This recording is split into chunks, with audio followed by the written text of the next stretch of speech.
बाजी हमारे अम्मी अबू बहुत अजीब हैं। हसन साहब इशा की नमाज़ पढ़ कर आए थे कि कानों में मध्यम सी आवाज़ आई कि अम्मी को देखो तो हर वक्त डांटती रहती हैं, कहीं जाने नहीं देती। अबू भी बस हर वक्त कहते रहते हैं कि नमाज़ पढ़ो, बुरे लड़कों से दोस्ती न रखो, बाहर न जाओ, हर वक्त नसीहतें ही करते रहते हैं। आज अजमल की सालगिरह थी। अम्मी ने जाने की इजाज़त नहीं दी। मैं भी बताए बगैर चला गया। सच बाजी क्या बताऊं कि कितना मज़ा आया। मज़े मज़े की खाने की चीज़ें, रंग बिरंगे गुब्बारे और अजमल को इतने ढेर सारे तोहफे भी मिले। बहुत मज़ा आया। आयशा अपनी सालगिरह पर मुझसे इतना इसरार कर रही थी, मगर अम्मी ने मुझे जाने नहीं दिया। बाजी ने भी अपना दुख बयान किया कि काश हमारी भी सालगिरह हो और कितना मज़ा आएगा। दोनों ने हसरत बड़े लहजे में कहा और उन दोनों की इस हसरत ने अब्बू को कुछ सोचने पर मजबूर कर दिया। आखिरकार उनके अब्बू ने एक फ़ैसला कर ही लिया। दूसरे दिन अम्मी बच्चों को जगाने आए तो ये देखकर हैरान रह गई कि अफीफ़ा जाए नमाज पर खड़ी थी और कासिम अब्बू के साथ खुशी खुशी मस्जिद जा रहा था। कहाँ इन्हें खींच खींच नमाज के लिए उठाना पड़ता और कहाँ एक खुशगवार तब्दीली। अम्मी ने मोहब्बत से बच्चों के मुंह चूम लिए। अब तो ये रोज़ का मामूल बन गया। बच्चे पाबंदी से नमाज़ें अदा करते। शाम को हसन साहब भी बच्चों को काफ़ी टाइम देते थे।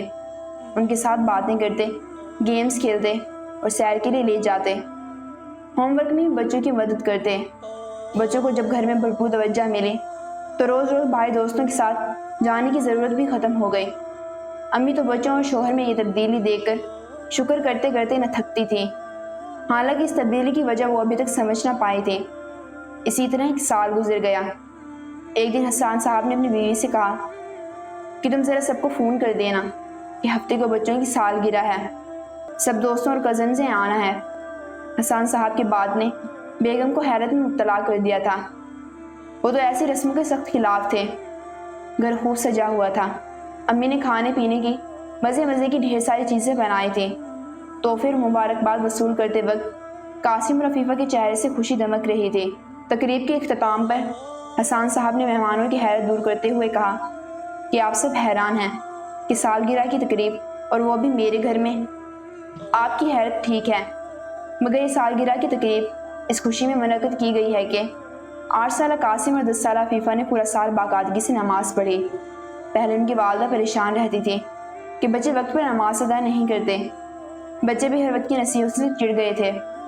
लिहाजा मैंने बच्चों से वादा किया था कि अगर साल भर पाबंदी से नमाज़ पढ़ें और सालगिरह का खर्च अपनी जेब से अदा करें तो उनकी ख्वाहिश पूरी की जाएगी। इस मकसद के लिए दिन भर की नमाज़ों का हिसाब रखा जाता। 5 नमाज़ों के रोज़ाना 10 रुपये मिलते और नमाज क़ज़ा होने पर 10 रुपये काट लेता। इस तरह अफीफ़ा ने 2850 और कासिम ने 2770 रुपये हासिल किए।